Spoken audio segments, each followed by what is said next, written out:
Good evening. I'm Casey Nolan. Tonight on Stay Tuned, you could say we're talking about lawbreakers. And there's a good chance we'll break the law here on the air tonight. We are talking about Obamacare and young people and why they are a key factor in whether Obamacare will succeed or fail. And should you care? Stay tuned. The Affordable Care Act, or Obamacare, was signed into law in 2010 and then upheld by the Supreme Court in 2012. But even though it's the law of the land, there are still significant challenges, both for officials implementing the law and for citizens trying to understand it. In Missouri, public officials and state employees have their hands tied, barred by law from helping people understand the insurance exchanges that are a key part of the ACA. And the group the White House admits is critical to making the exchanges a success also happens to be the people most likely to go without insurance. And for many of them, the real question is, do they really need insurance? We're talking about young adults and their health tonight, so stay tuned.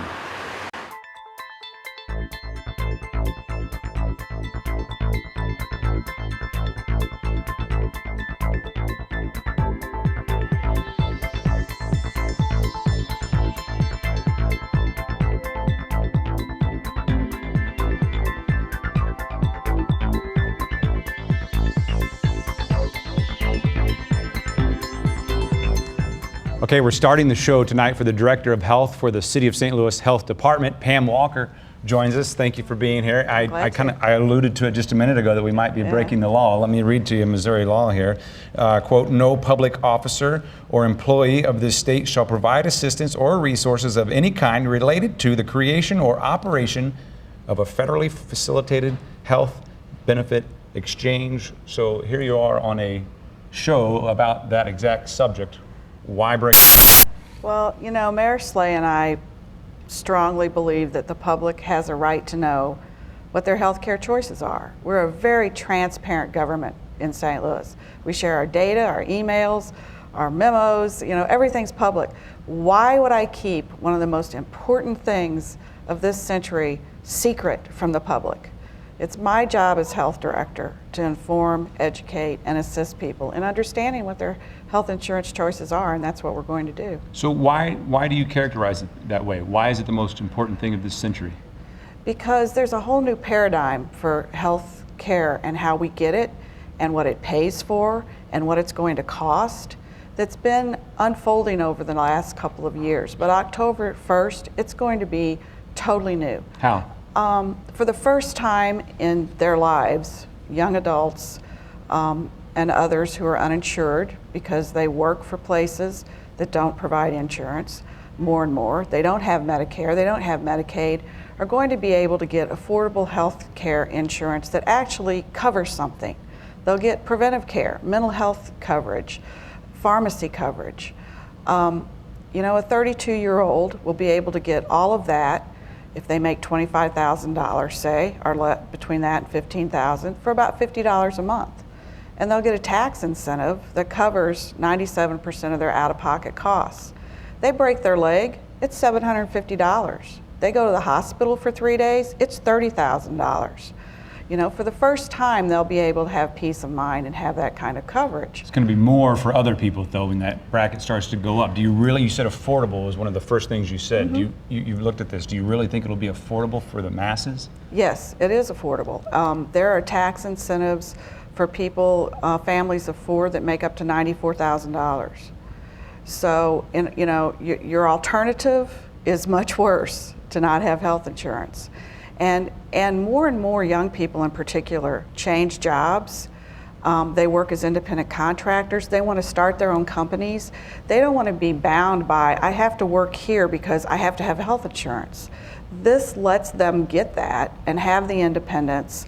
What you're doing is sharing the cost among a pool of people, you know, your age, and it makes it workable. Those people have to get in the pool, though. I think we're looking at 2.7 million 18 to 30-year-olds who need to buy coverage in these exchanges, presuming those are the healthy people in our country, for this whole thing to work. Do you think that's going to happen? Do you think the St. Louis share of the young people are actually going to sign up? Yeah, we have a growing young professional population in St. Louis.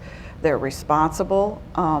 They, care about their own health. They care about their careers. And when I talk to them, what I hear is they'd like to be able to get health insurance. The number one question we get when we interview people are, what are your benefits? Okay, back to breaking the law. What are you doing to get that information to them? What's your biggest challenge there? Yeah, we're going to be doing a lot of things. We're going to have some enrollment sessions on evenings and weekends where we'll have people that can help them enroll. We're going to be working with the small business independent startup companies to try to help them get information about this. And I think it's just a lack of knowledge and a pretty drastic change, and people keep thinking about the system like it used to be.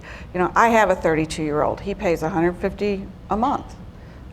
Doesn't get any of those other coverages.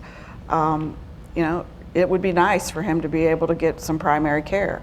And I think the young population here is going to want to do that. You've got working moms too who have kids that are covered under Medicaid. She'll be able to get coverage now. She's at the doctor all the time. It would be nice if she could go for herself. In all seriousness, before we wrap up, do you fear this is the law of the land? Do you fear any repercussions?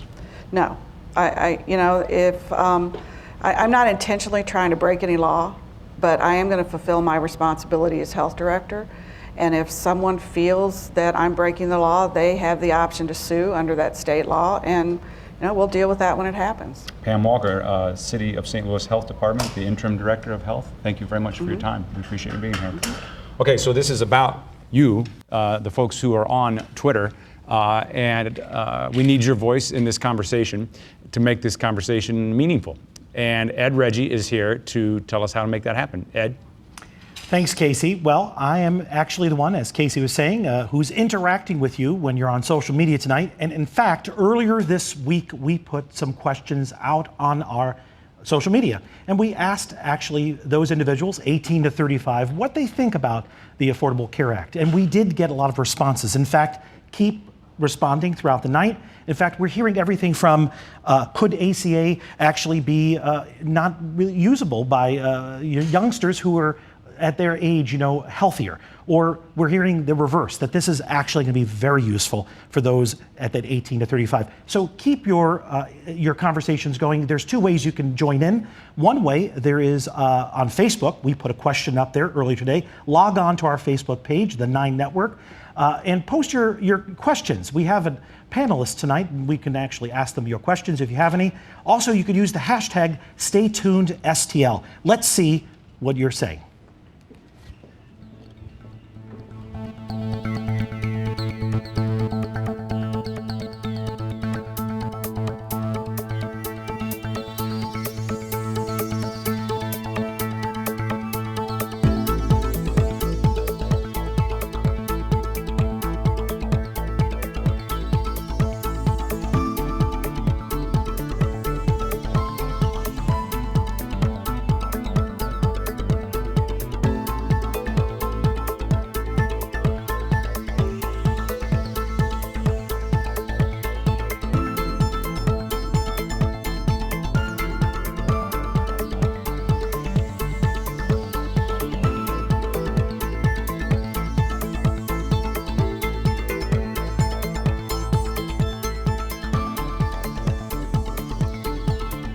Okay, let's start our first table with some health professionals who are educated on this very topic to give us some perspective. Start with introductions. Welcome back to the show, James Sandler with St. Louis Urgent Care. We appreciate you being here. Also, Dr. Heidi Miller, Family Health Care Centers, regular on the show. We appreciate it. New to the show, Dr. Weldon James with Mercy. Thank you for being here as well. And Dr. Doug Pogue with BJC Healthcare. Thank you all for being here. I think I know you're going to say yes, but let's get this real baseline argument underway. Do young people really need health care? Do they really need insurance? And if so, convince me why they do.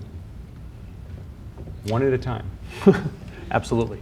So, because not everybody feels that way, obviously. yeah, well, there's a number of issues, and we'll just walk through a couple of them. So young folks still have problems that happen to them. Sometimes they're episodic. You're playing in a softball league, you slide into second base and you blow your ACL, and your knee now needs surgery. That's a lot of expense that wasn't foreseen. Someone in their 20s who's just trying to get a job and make their way in their first apartment, that's a lot of money for them to suddenly be under the gun for that if you're paying off student loans and things. There's all kinds of downstream consequences for even simple things. People in their 20s often are active in the dating scene. Let's say, for instance, somebody, or perhaps a young woman, picks up a sexually transmitted infection. Thinks about it, not sure if she should get it treated or not, but then kind of hangs around hoping it'll go away. Eventually doesn't go away, and she shows up either in an emergency room where the cost of care is about 10 times what it would be in one of our offices, or even if she does show up in one of our offices and she gets the right care right away as soon as we see her. If she's waited too long, well, some of these infections can leave scar tissue and other problems that affect fertility down the road. So now she's several years down the line, she's married, wants to start a family, having trouble having kids. There's tremendous downstream costs of not having insurance. You want people to have insurance so they can get the care that they need, not lots of care, but the care that they need right when they need it. And that leads to better health and it's lower cost long term. So you asked two questions. Do young people need health insurance, and do young people need health care delivered by a primary care provider? And if you're going to ask, do young people need health insurance, you can ask young people themselves. And on a poll that Kaiser did in June, young adults were surveyed, and 70% of them highly valued health insurance. In terms of do they need health care, implying do they need regular health care, do they need access to primary care? Yeah, all day long. For that particular population, we are addressing behavioral health issues, obesity, sleep apnea, early diabetes, sexual health, family planning, the list goes on and on. And in addition, you have screening and annual physicals to do. The myth of the young, invincible person is really just that. If you actually prompt them with a question between this population between 18 and 30, they'll say only 24, maybe a quarter will say, well, yeah, I am young, I'll live forever, I'll never get sick, and I don't need health insurance. Most will say, yes, I am worried about not having health insurance. I'm worried about something happening. In another conversation, yes, I would love to work maybe at this coffee shop as opposed to maybe this factory, and where I would have health insurance. And that's important. Most of them are worried about the future. They are worried about, let's say, a child who may have a pre-existing condition, and they're worried about if that family member would be covered. And this comes up. I think one of the issues is there are people, obviously, that need health care. When we oftentimes see younger people, it's when they have an acute care need. It's when they have a mental health issue or upper respiratory infection or a sexually transmitted disease. Getting them to then continue on with primary care is a huge challenge. Young people don't want to just go in and say, hey, I feel okay, but test me. It's my annual. Right, it's my annual. And so I think one of the challenges, once we get people actually enrolled in insurance, is the outreach, is getting people to actually come in so we can start doing these screenings. In the African American community, we were talking about before the show that prostate cancer is very prevalent. One of the most effective ways that they did health education was going into barbershops and talking about prostate cancer, because it's a meeting place in that community. The same thing is going to have to happen for young people. We're going to have to really sort of reach out, go to where these people populate, where they congregate, and reach out. And that's going to be sort of an effort both by the federal government and hopefully by the city and state. Go ahead. So another way to ask the question is, what happens if you don't have health insurance and you don't have health care? Let me ask another question. What happens if you don't have health insurance and you don't have health care?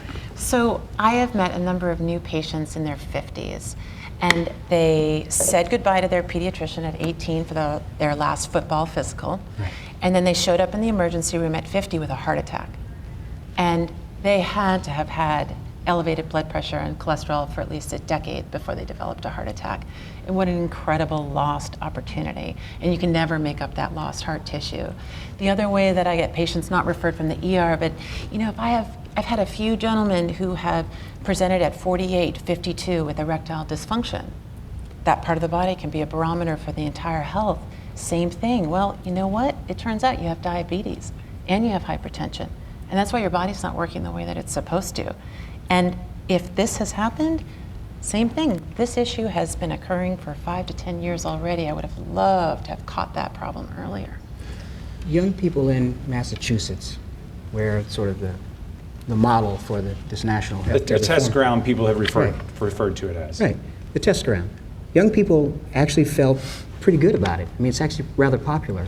One of the things that they did in Massachusetts was they got the Boston Red Sox to actually begin to promote this.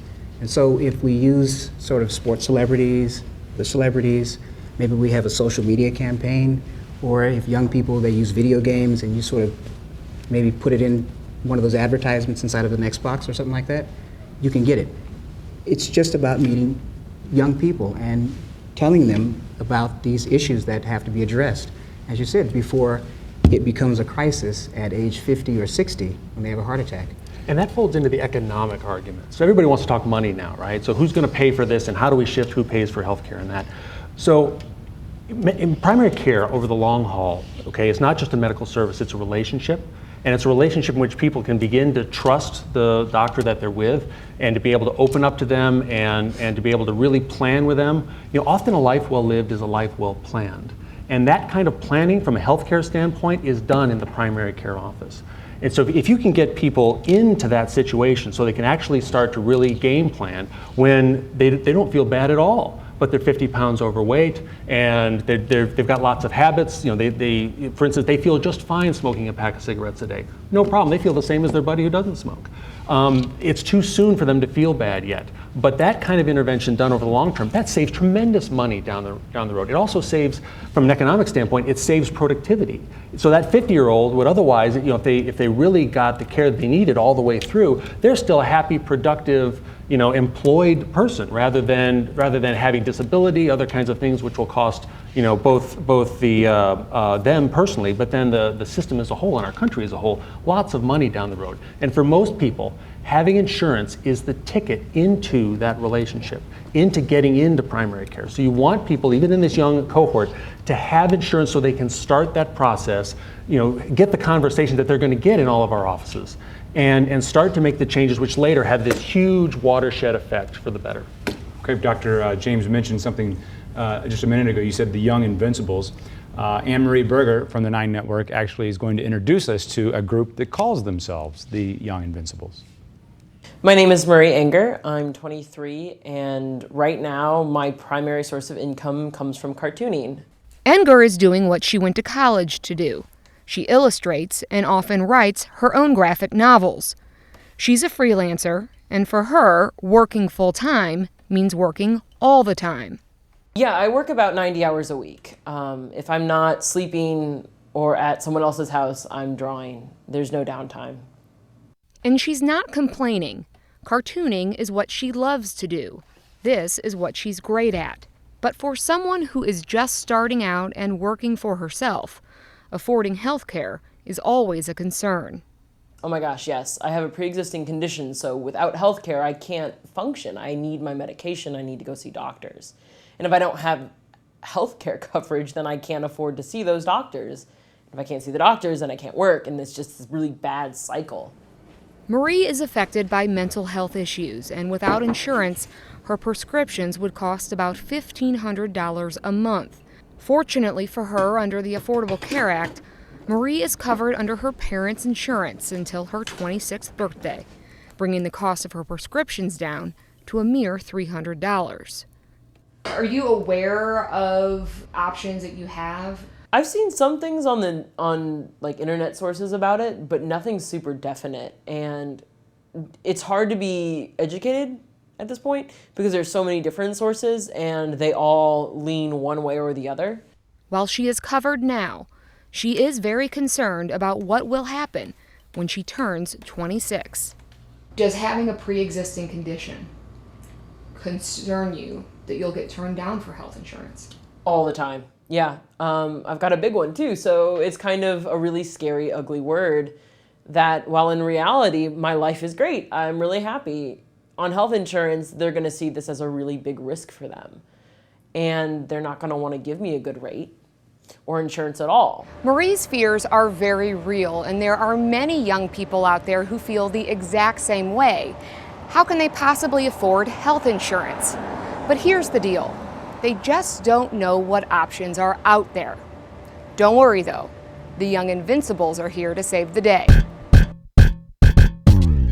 So we're a nonprofit, nonpartisan organization based in DC. We were founded in 2009, actually around healthcare reform. They felt that the young adult voices weren't really being represented in the debate around healthcare reform. So they ended up holding this campaign to bring young adults to the table. That's partly how you get to stay on your parents' health insurance until you turn 26, got wrapped into the law. And our organization was born out of that. The Young Invincibles address multiple issues affecting young adults, those between the ages of 18 and 34, like access to health care, higher education, and youth unemployment and jobs. Seem to resonate with young people are the mental health and substance abuse services, as well as prescription drug services. Right now, they're working with nonprofits across the country to help get the word out about healthcare options for young adults available through the Affordable Care Act. We spoke with them on a recent trip to Missouri.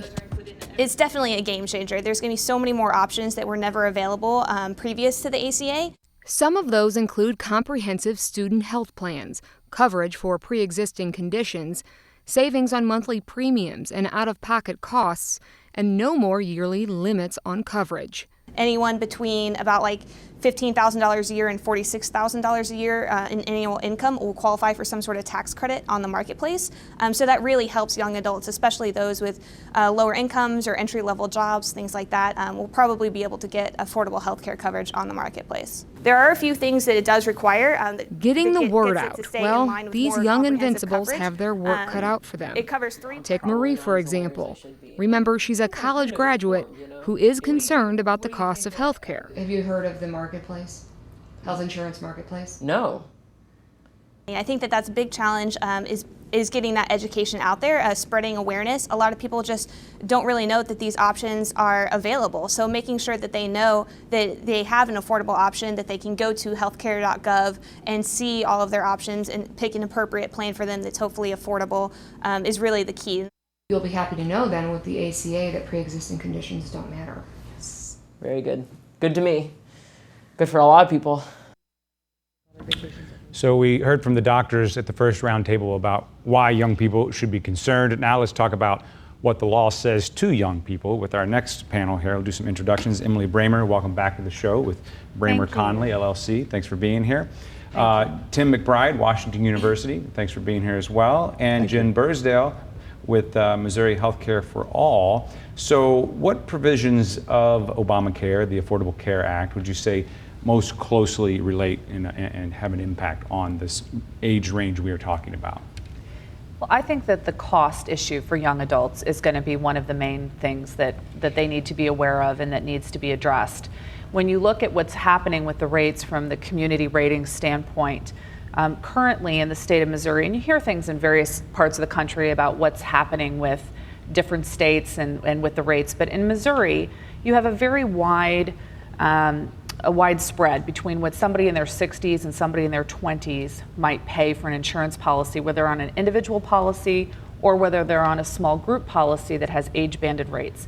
And with the new community ratings that are going to come under the law, that's going to change. So the big question is going to be, are those folks going to be available for the tax credits? And if so, will the tax credits make up that difference enough so that that cost is still affordable to them?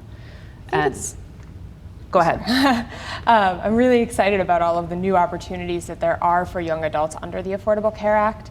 In the past, we had an insurance system that sort of assumed that by your early 20s, hopefully you've been on your parents' insurance, but at that point you're expected to be out of school in a full-time job, either with employer-sponsored health insurance or enough money to buy it on your own.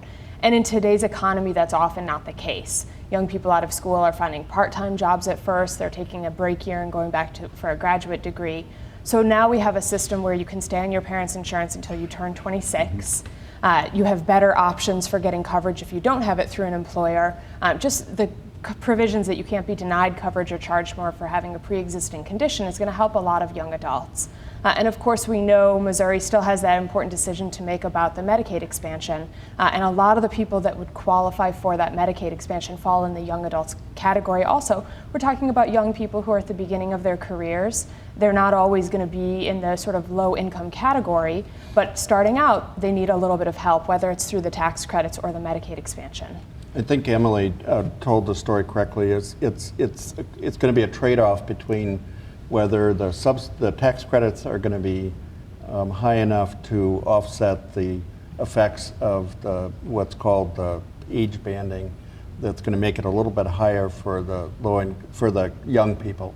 So the way the premiums are going to be set up, it's tilted a little bit higher towards young adults. So do we really know what it's going to cost? Not yet. When will we know? Probably close to October 1st, unfortunately. But we may know sooner than that. They just haven't been announced yet. The insurance companies have all that information. I mean, everything had to be submitted and approved. So, I mean, that's already been determined. It's just when will that information be released? And I think most of them are also wanting to try to retain a competitive advantage, for as long as possible. But, there's a lot that I think young adults are going to need to be aware of. And I think one of the big things that's an issue is, when the law first came out over the last few years, you heard a lot of people saying, well, I'll just pay the penalty, it'll be cheaper, and I'll wait until I get sick or get hurt.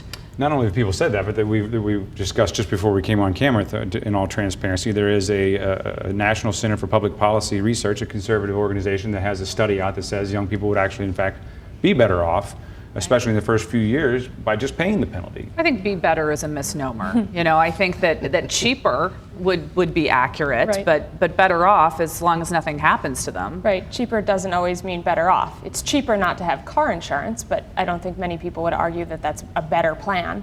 It's cheaper maybe not to have health insurance until you get sick and suddenly you can't get the care you need, you can't afford the care you need, or you get the care through the emergency room and now you're 24, 26, 28 and you've got $10,000 or more in medical debt that you've got to take on in addition to everything else. Private plans aren't going away, though. If I wanted to go back on esurance.com or whatever it might be, I could still do that myself if I can get a better rate than the exchange. The way to think about the exchange is it's going to be einsurance.com as a marketplace expanded, essentially.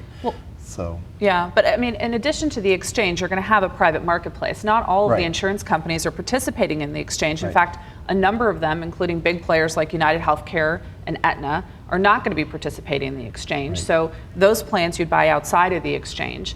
However, to get these plans, the carriers are adhering to an open enrollment period, very similar to what is with Medicare. So if you don't take it when you're first eligible, and the first open enrollment period starts October 1st and it'll end March 31st of 2014, then there'll be an annual open enrollment period which will mirror Medicare. So it'll be October 15th to December 7th of every year. The only other way to get coverage in between those times is going to be if you have a special enrollment period event, like for example, you gain or become somebody's dependent, or you lose access to a qualified health plan under the law other than for not paying for it. So young people who don't maybe pay the bill and let their coverage lapse, they need to be aware of that. How optimistic are you that we can get people signed up? I mean, this is a massive shift, a massive undertaking. You got to hear that 1 in 4 young people even knows about the exchanges. We have a lot of work to do. The good news is there's a tremendous amount of energy going into it statewide. We've got a huge network of nonprofit organizations, community leaders, clergy, everybody throughout the state. We all know that we need to get the word out. We need to help people understand what the new options are. The marketplace is going to offer great opportunities to a lot of people, especially if they qualify for those subsidies.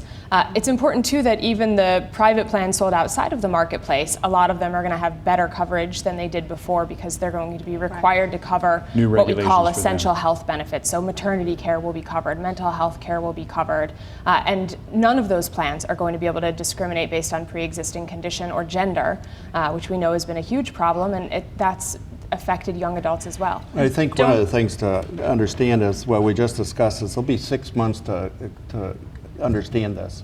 And that'll be some time for young people and others to try to navigate this. And you can work through this and there'll be 4 or 5 different options within this and then different insurance plans to choose from. So people don't need to choose right on October 1st. They can take 6 months to sort through it. I have to leave it there so we can get to our hangout, which is waiting for us.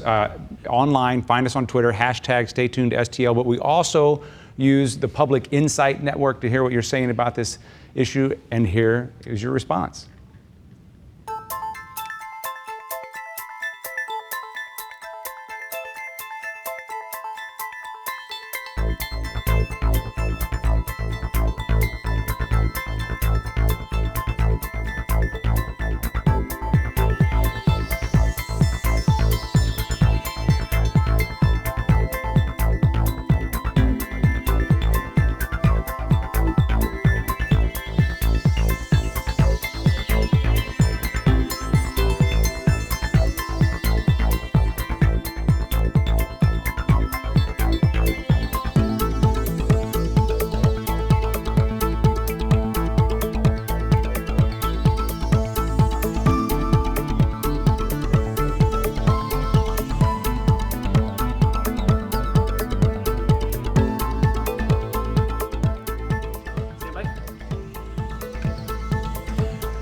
Okay, we are going outside of the studio now to get another perspective on tonight's issue. Corey Whalen is joining us via the Google Hangout. She is with Generation Opportunity. And I think the first thing I'll paint with a broad brush, Corey, and say conservative organization, but I know it's more than that. Tell us, for those who haven't heard of Generation Opportunity, who you are and what your message is. Sure. So Generation Opportunity is an organization that advocates for free market principles as it pertains to young people. So, I mean, conservative, potentially you could say that, but it's really, we focus just on domestic policy issues and from really a free market economic perspective. Okay, well, I'll tell you, we've had guests on the show in the past, and probably some tonight, who would agree that the free market just doesn't work so well in healthcare. What do you say to that, and what is your vision for how this should be handled? Right. So the concern is that we haven't really had an actual market in healthcare almost ever, especially in modern times with the way we deal with healthcare. The concern that I have is Obamacare isn't really doing anything except increasing costs for young people and then penalizing them with what the Supreme Court called a tax if they don't buy the more expensive insurance that's being offered through these exchanges. There was a study from the National Center for Public Policy Research that showed that over 3.7 million young adults will save at least $500 by not signing up for the exchanges. And the economic incentives do speak. You're not going to get these people to sign up by making them pay more for things that, frankly, they've A, never used, and B, don't feel that they necessarily need. This is the study we just mentioned at the last table. It's a conservative think tank that put this out. So what is the alternative? Do you think young people will just go without insurance and pay that penalty? Yeah, so I do want to address one thing you said. It is a conservative think tank, but the numbers there are not being disputed by liberals. For example, Ezra Klein, who writes at the Washington Post, who's pretty openly left-leaning, he agreed with the numbers, but he said, well, young people will benefit more in the long run because they may be paying more now, but they'll benefit, as they're older. The problem is that actually has been found to really not be true when you look at how Obamacare is calculating things. In the last panel, they brought up the community ratings. When you look at that and you compare it to the experience, ratings, which are more market-based, there was an interesting study that was done by Chris Conover at Forbes. He wrote about it. The title of the piece is, "No, Obamacare is not a good deal for young people in the long run, not even close." And in it, he calculated that millennials specifically, if an 18-year-old joins an Obamacare exchange now, it's essentially an 18% excise tax on them that sticks with them throughout their entire life. This isn't really like a program like Social Security, where allegedly you're going to be getting the exact benefits you invested in. So what should a person do? What should a person do then? If just because it's not a good deal doesn't mean it's not your best option when it comes to staying healthy. We've heard a lot from the doctors here tonight about the importance of having health insurance to have health care. Right, and that is true, and I'm glad you brought that up because I think one of the concerns is, in my view, Obamacare does really the three worst things in terms of dealing with healthcare. It further ties basic care to insurance and insurance to employment, and it's regulating plans that are actually economically sound for young people out of the market. I heard someone earlier in the segment talk about how a lot of young people are independent contractors and purchase their own plans. Mm-hmm. I've been in that position in the past. I paid about $100 a month for what was really a catastrophic plan. I actually did. I bought it on ehealthinsurance.com, and I got an email about it. I want to say it was maybe 6 months ago at this point that said the plan that you have is not grandfathered in through the ACA. So basically the whole premise of if you like your plan, you can keep it, which was a political selling point for this legislation, has turned out not to be true. In fact, it's turned out not to be true to the extent that unions, who are typically, very strong Democratic constituency, Richard Trumka, of the AFL-CIO specifically said that the employer mandate and certain aspects in Obamacare are actually ruining the 40-hour work week. That's the backbone of the middle class. The Nevada AFL-CIO went so far as to release a statement saying that they couldn't believe they were lied to about their plans being regulated out of the market. So there are a lot of concerns where people really feel like things are more expensive, there are less options, And really nobody is benefiting in the long run from this complex, very, very, very confusing system that is increasing costs. In light of having the union folks here to debate whether or not the nuances of their position are being accurately portrayed, let me ask you something where there might be some common ground amongst a lot of people. And you brought up the job connection. Do you think we need a conversation about decoupling, if you will, of health insurance and employment? Well, I think so. When you look back to why that started, post World War II, when employment was high, people started offering, employers started offering benefits. Sure. And, that became so tied to it, and it's not something that works in every economic situation. And so that's one of the things that does concern me about Obamacare. Like I said, it further ties basic care to insurance, when insurance fundamentally should be to deal with catastrophic issues. And then again, the employment. I purchased, like I said, an individual plan on ehealthinsurance.com right. that is a lot cheaper than the plans that are going to be offered through the Obamacare exchanges. So Corey really, Whalen, let's leave it there on that note, because we got to stay on time. Thank you so much. We appreciate it. Welcome to the show, and we hope you'll come back. Thank you very much for your time. Okay, and speaking of online, hashtag stay tuned STL. Let's see what you're saying online.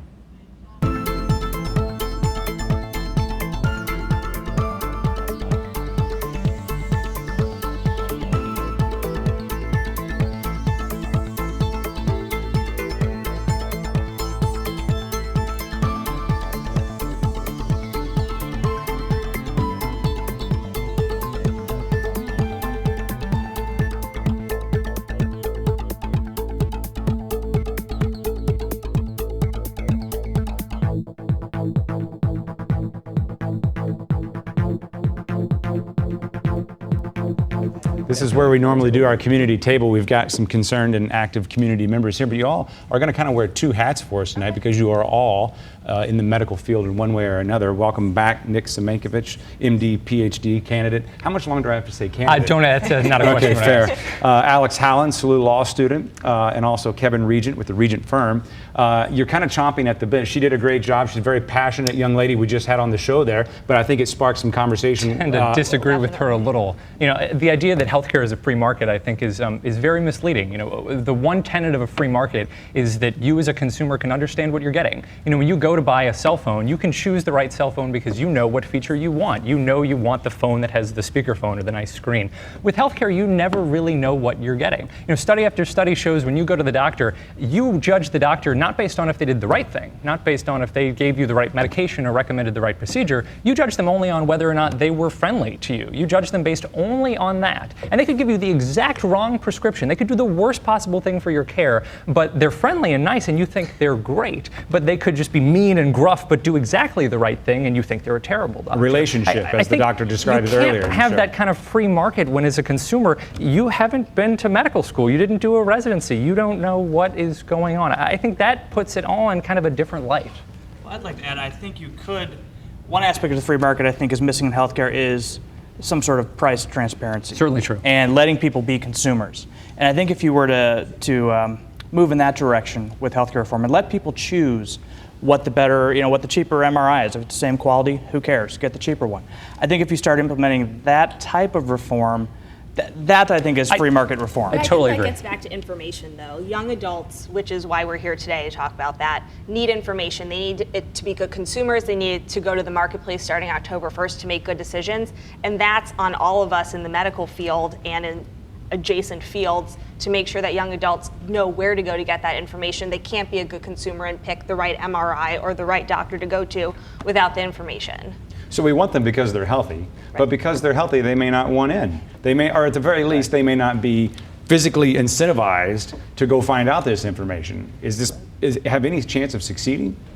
I hope so. I think they're just great benefits to even talking about healthcare. There's a really cool book out recently called Nudge that talks about how just subtle decisions and interactions change our daily lives. You think maybe 5 or 10 years ago, recycling was not really a thing, and now there's recycling everywhere. It's just sort of integrated into society. I think healthcare is kind of like that. It's just great that we're talking about this with youth, with people that can get involved and say, well, maybe you wake up in the morning and think about, maybe I'll take a multivitamin. And even if that doesn't do any good, they're thinking about their healthcare. They're thinking about making the right decision. decisions. That's just a step in the right direction. Nick Semenkovich multivitamin does no good. Okay, good. Check. Neutral. We'll put them in neutral. I also positive. think we saw with that Kaiser poll that was referenced earlier that young adults really want health insurance. They just don't know where to go. And I think the other point is that the economy is different for young adults now. They're getting out of college or they're getting out of graduate school, and they maybe are going into business for themselves. And before, they would have had to go work for an employer because they needed the benefits. Now with the Affordable Care Act, they can go buy insurance and feel like they're getting something that's affordable and quality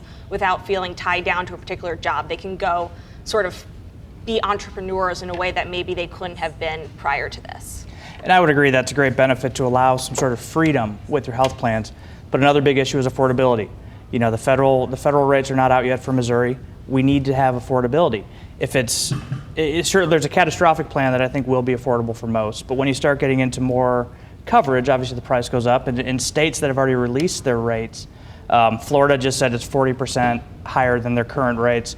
Probably isn't that high, but at least it's going to be higher than their current rates. So how do you get those young people to say it is worth my money to buy this because it's important to me and it will cover me? You know, it's worth having coverage. Because there's every dollar goes somewhere at that point Right. in your life, if not always. Okay, so do you feel like you understand this in a way that you could sit down and have a conversation and explain it to your neighbor? The entire healthcare side? I'm not sure anyone understands the healthcare system. As it pertains to the exchanges and how life will be different after October 1st. I think I could sit down and explain to my friends. I've actually had experience through the law school doing this, sitting down and talking about what the marketplace is going to look like. Do we know everything about it? No, because we don't know what the plans are going to look like. But we do know generally how the setup is. I can go walk through healthcare.gov. Actually, everybody watching right now can go to healthcare.gov, set up an account, and start the process of what it's going to look like starting October 1st. And I think that's fantastic. That's an excellent nugget of information. And to emphasize it, we'll end on that note right there. And we'll toss it back to social media.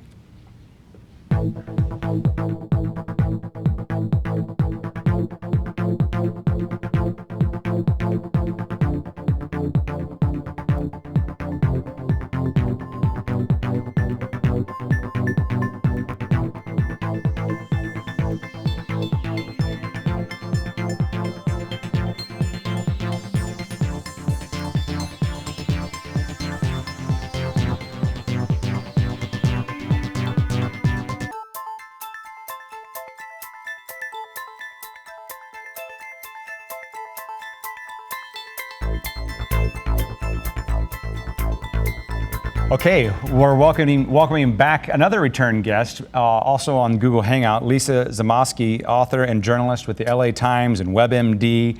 I described you earlier as Susie Orman of healthcare information. Is that accurate and fair? I don't want to give you a... Well, I do certainly work hard to try and explain things in ways that consumers can understand. So that it makes good decisions. And you do a great job. So that was a compliment, is what I meant that as. Thank you very much. And here's another compliment. Also, you're the author of a book that is just dropped, as the kids say, Healthcare, Insurance, and You, the Savvy Consumer's Guide. Let me ask you, so picking up on a couple of questions I've asked the other tables, 1 in 4 young people even knows about these exchanges. Yet they have the best chance perhaps to benefit, or we have the chance to benefit from them getting in it. How is that information being disseminated? Is this going to work? Well, I guess the answer to is it going to work remains to be seen. Certainly, hopefully it does. In terms of educating this population and the rest of Americans, I think that you will start to see, certainly as we head into September, a lot more advertising, a lot more efforts on the ground from various groups, including the government, federal and state governments, to get the message out. So people still are in the dark, or they're starting to hear rumblings of something coming. They're not sure what, but I think that there will be a lot more education coming in the weeks to come. Can you peel back the curtain a little bit for us? Tell us what you know about how this will look. Will we be looking at a website that is familiar to us from our airline booking expertise? Yeah. Well, it won't be that simple. A few of your guests have mentioned e-health insurance, and I think that's probably a great example of what people can expect to see. You will go on to it. First of all, there's going to be 3 ways for people to sign up. The marketplaces are online websites, essentially shopping malls. You could think of them for health insurance. And you can go on, you'll be asked some information about yourself, your income, your social security number, a host of things, how many family members you're trying to cover. And you'll fill out an application that will offer up some information so that you can see a list of different health plans that are available to you in your area.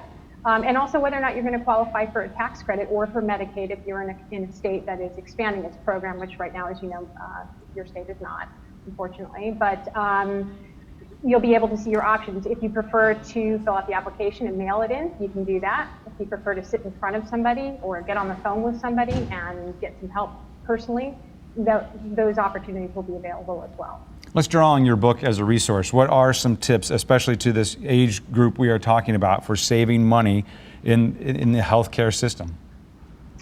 Well, I think, for one thing, there's been a lot of discussion about whether or not people should have health insurance. The one thing I would encourage people to do is I understand that healthcare, the Affordable Care Act has been incredibly politicized. And I think that Americans generally have very strong feelings about the law, but very little knowledge of it. Health insurance is a protection in this country, given our existing system, both financially and for one's health. Just take some time to figure out, what's in the law and whether or not the benefits are worthwhile for you. And for young people, the vast majority who are eligible to buy insurance through the marketplaces will also be eligible for some kind of financial assistance. And for many, that may make insurance affordable for the first time. That does seem, affordability or lack thereof seems to be the biggest barrier that this population faces when it comes to obtaining health insurance. What are what are you seeing as some misconceptions in writing the book and the work that you do as a journalist? What do you run across as one of the main misconceptions about what we're entering into? Right. Well, I think first of all, I think a lot of people, most Americans, get their health insurance at work. And it should be said that for those people, particularly if you work for a large employer, really nothing's going to change. You've already gained some new benefits under the law. But not much is changing. You don't need to go buy insurance through the marketplaces. If you're covered by Medicare or Medicaid, there's nothing that you need to do. It's really for people who do not have insurance now, don't have access to it through a job, or who buy their insurance on their own and are looking for additional options and to see whether or not they'll qualify for tax credits to lower their costs.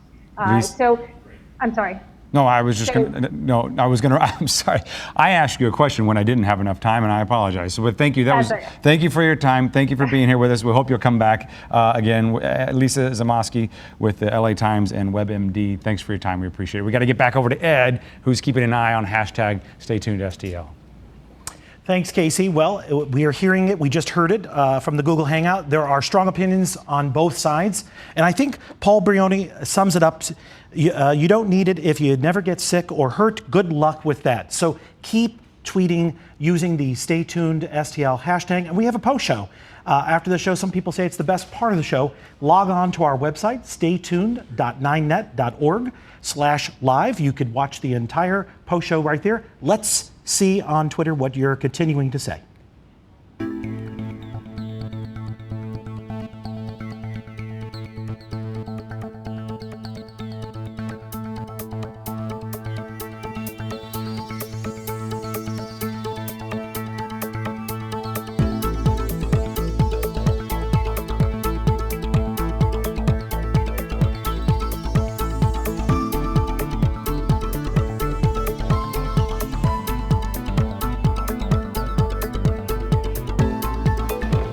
Ed says the best part of the show is the post show. We've heard that before, so we're gonna artificially reenact that. Not right now. So I think the part people like is the honesty, maybe, in the conversation.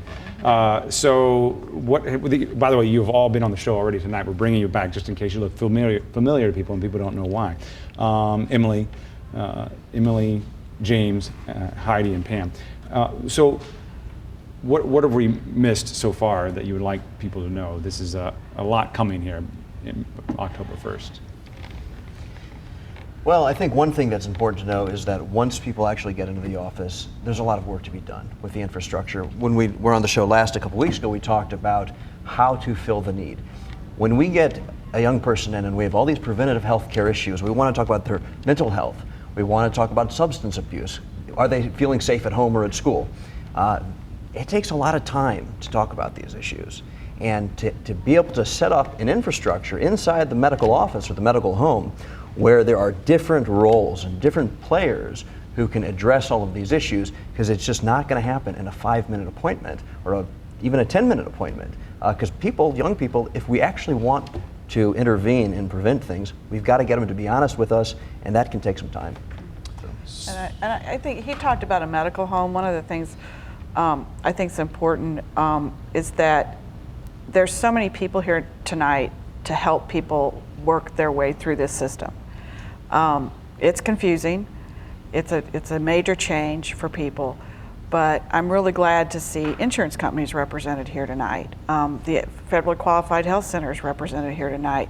Private providers represented here tonight. Everybody's scrambling to learn about this, how it works, how to get people enrolled. We're going to partner with almost all of those groups for our enrollment sessions. For some of these young people, this is the first time they've had insurance of any kind. I mean, they need car insurance, they need homeowners insurance someday. So there are a lot of people here that really care about this, and I think it's great to see.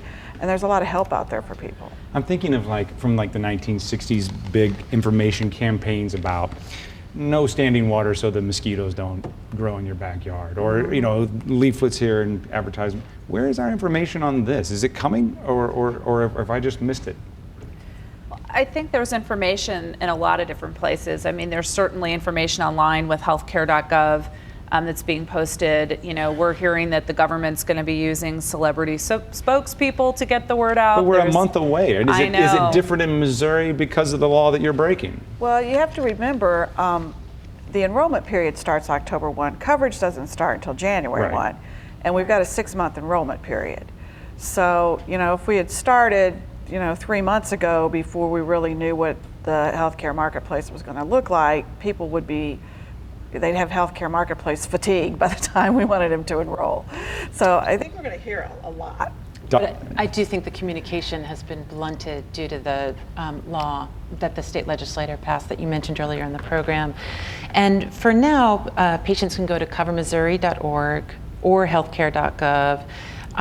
Or they can go to stlouisihn.org to find a community health center where they can find a navigator to guide them through those steps. But the messaging is occurring less in this state than our neighbor states. But there's also, too, not to forget, thousands of licensed agents, health agents, already in Missouri that people can use as a resource. And I think a lot of people get worried that it's going to be too expensive. I can't afford to go speak to a broker or an agent. But brokers and agents typically do not charge fees. We get paid a commission that's built into the rates. It's already been established by the regulatory guidance that any commissions or compensation to brokers and agents paid for plans inside the exchange and have to match outside the exchange and vice versa. So, brokers and agents are available. And aside from being able to discuss the plans in and out of the exchange, they can also address, I think, important issues like, would COBRA be more appropriate in a certain instance? Or would the person be better off staying on their group plan, because they'll be familiar with those kinds of plans as well. So I think there are a lot of resources. And I think that the biggest challenge is that we've all been scrambling to get caught up with what's happening. And so it's hard to get the word out about what's coming. The resources have really been divided. I think that there's a theory in media that the media rather doesn't tell people what to think, they tell people what to think about.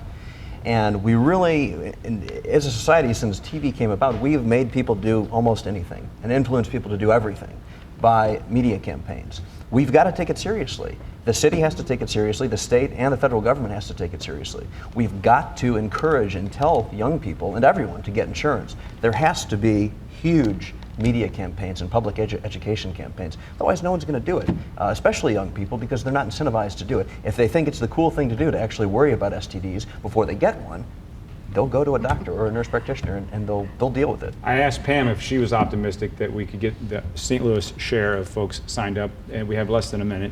Are you optimistic? We need 2.7 million in the exchanges nationwide for this to work.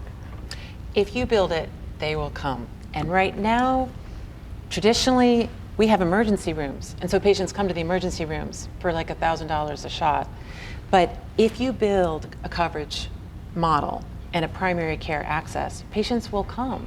And that's been demonstrated in the Gateway Maybe that's for the Health market program. we've been looking for all night right there. You're talking about just a little bit of that. I'll just end on a controversial note. How about that? Okay, so stick with us online. We also are going to have the resources the folks have mentioned on our website. We'll talk more about that in the post show as well. For Ed Reggie, for now, I'd just like to say stay tuned.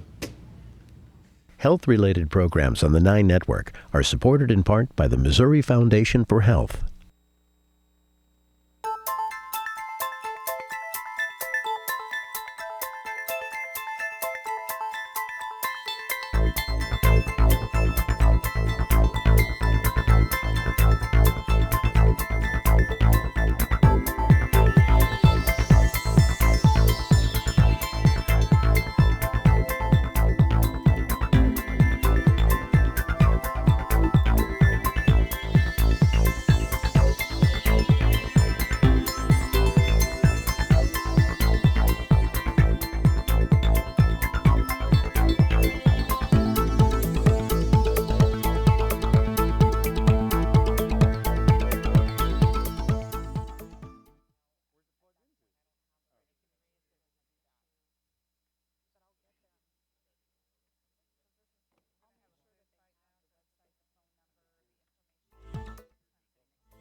We have something new this week on the post show. Does it have a name? It doesn't have a name. Don't call attention to it. Oh, I'm sorry. No one mentioned the mic. I feel like a microphone that dare not speak its name. Yes. Okay. I want to briefly bring this up because I just picked up my phone and a doctor friend of mine says we should be talking about direct medical care plans. Is this something you're familiar with, I believe? Can you give us a synopsis of what he's talking about? Is he just trying to get a sales pitch here from me? It is a for-profit business, and it is something we sell, but there is actually a huge benefit to it. For people who don't have insurance and can't afford it, they can pay these, what we have at St. Louis Urgent Cares is a system where people can pay between $60 and $75 a month, and they get everything under the office for free, essentially. So lots of blood work. They can get X-raying, suturing, all sort of, care and services, essentially. It does not cover specialists. So if we reach a point with someone in testing where they need to go see neurology or cardiology, that's a problem. And we've got to, at that point, arrange care. And there are, compassionate cardiologists and nephrologists and specialists who will see people at a reduced rate. But for people who don't have insurance, and certainly before the Affordable Care Act goes into place, that is something that a lot of people in St. Louis have taken advantage of. So you're telling me there's not an easy answer that fixes everything? It's not going to cover cancer. It's not going to cover cancer. It's not going to cover something catastrophic. But I have a lot of patients that come in that use this, and they come in every single week. And they use it extensively, so it can be very beneficial to some people. I liked what you said. Sorry, I'm glad. I'm glad you pursed your lips because it caught my attention. So there was a lot of, but I wanted to go to Facebook. Yeah. So mental health, a lot of conversation towards the last 10, 15 minutes. Mental health, how does ACA affect mental health? And then also, this gentleman, Bill Hill, wrote, why should the young subsidize parents' coverage, older people's coverage? If that's the case or not, that maybe that's sort of put out there, and people feel that the young, this is a ploy to kind of. Same reason. Is this like asking why you should pay your property tax for schools once your kids are raised? Yeah. I don't know. Is it?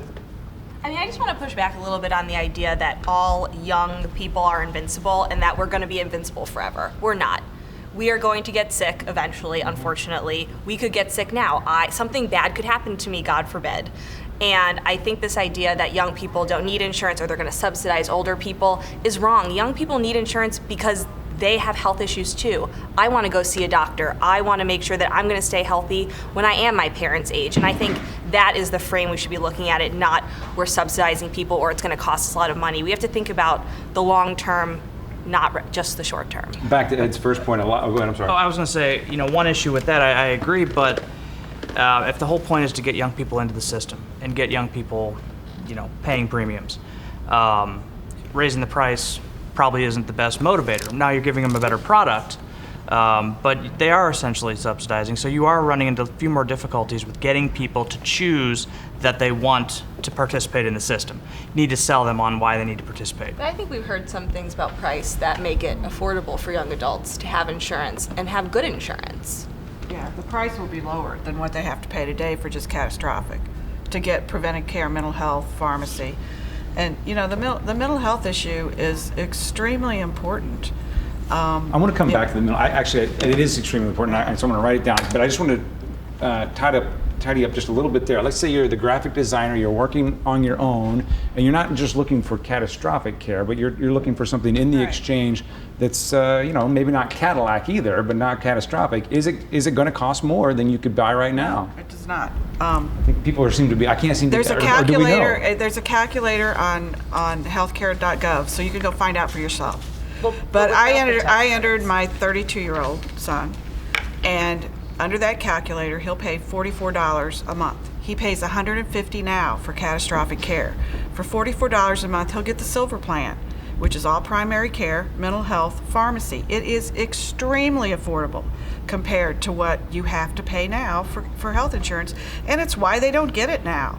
They can't afford $150 a month if you're making less than $25,000, but you can afford $44. And really, we don't know the exact prices yet. They haven't been posted yet. But there are a lot of reasons to be optimistic. And I think what's really important for young adults to know is that there's hope, there are new options, and they should check it out. They should at least go see what's out there for them, because I think they're going to be pleasantly surprised by some options that are there that they haven't had before. And if I could add, young people should remember that they're going to be old someday. So we're all in this together. That's what community rating's about. So when you say, well, why should young people pay for the old? Well, young people pay for Social Security too.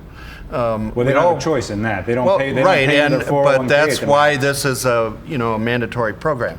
So if you made it voluntary, then nobody would participate. So that's why we do Social Security this way. So if we priced the plans appropriately for the elderly, they couldn't afford it either. So the reason it's shifted this way is because the elderly would not be able to afford it, or the near elderly. So it's priced this way on purpose. If someone were to ask you, would you prefer to pay into the system, and you say no, and then you ask them, well, what if everyone else says no as well, and you get a cancer or a catastrophic illness? That's the question you have to ask. Are we a community or are we not? Yeah. Young adults are going to have to look beyond themselves, because in order Wait, for I this, just want to make sure we're banking on young adults looking beyond themselves for this thing to work. well, absolutely, because if the young adults don't buy in, this program is not going to work. They're the healthiest among us. If they don't buy in and they all pay the penalty, the costs will skyrocket. I mean, that's. And yet that's not the reason for an individual young person to make the decision to sign up. But here's another angle I want to bring up. I've got a 25-year-old too. I pay about $300 a month for him to stay on our policy. He's got health problems. When he ages out at 27, as a parent, I'm going to pay his health insurance if it's $50 a month, because I want that peace of mind.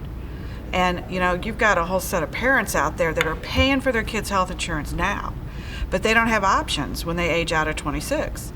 This gives parents options too.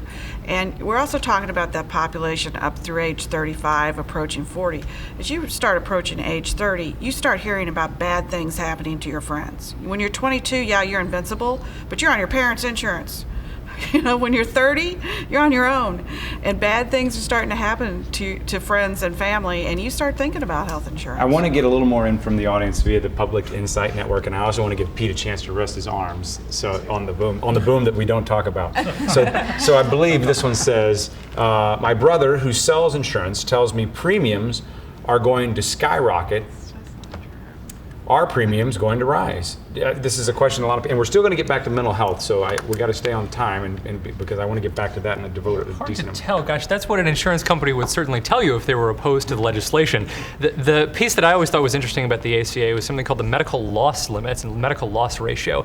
So there actually is part of this legislation that says insurance companies can have a loss ratio of 85%. That means if you go to a hospital and you spend $1,000 on care, the insurance company maybe gets $150 and the hospital gets $850. And to me, those numbers still seem kind of high. When you go to a hospital, who do you see? You see the physicians, you see the nurses, you see the support staff, you see the techs, but the insurance company isn't there. You didn't interact with them. It's a business that has had enormous margins for many years. There are insurance companies that have 60% margins. That is totally not true. Health insurance companies have incredibly small profit margins. I think there are many health insurance companies that have very large margins. You can find some that have 60%. 6 to 8% is the margin. It's probably still quite high for, I think, services that are not industry really by industry. That's not exceptional by any means. I'm sorry, and not to be here, because as an insurance broker, I have my own issues with the insurance companies. I have to sit on hold with them too. I probably have to wrangle with them more than anybody.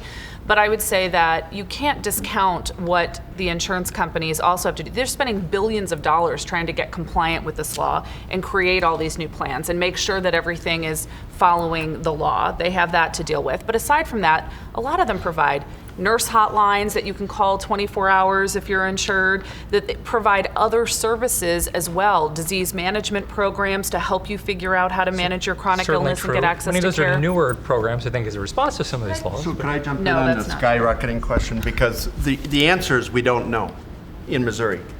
We do know in some states right now because they've released their rates. We do know in California, we do know in New York, and so, but we can't answer that question yet. Okay. So it's really irresponsible to say they're going to skyrocket, and we don't know individually as well. It's an individual answer. Some people they're going to go up, some people are going to go down, and also one thing that really bothers me is to answer that question individually. You need to know the person's income to know whether they're going to get a subsidy or not. And for people that are high income, they're not going to get a subsidy. For people that are relatively low income, below 400% of poverty, they're going to get a subsidy. So, people just need to calm down and wait until October 1st. Especially Nick and Emily. I feel like they're Yeah. No, I think that debate is appropriate because I think the question is quite right. I think they were both right, and a professor, and I think there's truth in both answers. And the short answer is, don't let anybody else decide this for you. Right.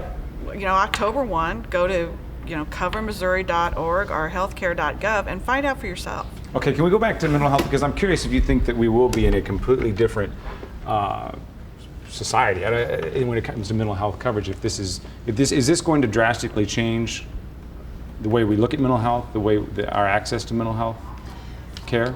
There is a lot of mental health in primary care for a number of reasons. Because that's the first place the patient shows up.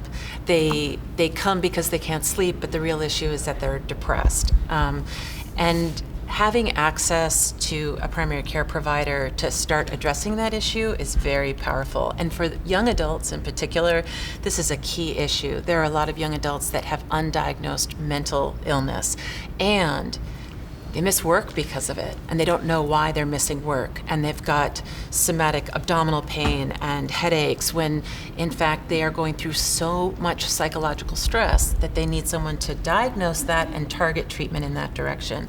I've also had patients who've lost jobs over and over again because they're so dysfunctional at work because of their untreated mental illness. Yeah, we've sidelined and neglected these people for years, and it's a tragedy because if you really get folks diagnosed early, you get them on the right kinds of medications, they can become very productive professional people. They can hold down jobs and do very well in life if they have the right help. But for whatever reason, mental health issues have just been kind of sidelined. People just say, well, we'll take care of all of your health care except if you have this, and then, yeah, sorry, we're not going to help you out. And yeah, especially in this age group we're talking about, there are folks who are just starting their professional adult lives that could go on to terrific careers, be great contributors to our communities and to society in general. You know, generate money into our healthcare system because of the productivity that they have, and they just don't have the chance. So if you give them the mental health care services they need, you're going to see that be better for us economically as a nation. Most coverage today is for acute, drastic, short-term mental health care, right.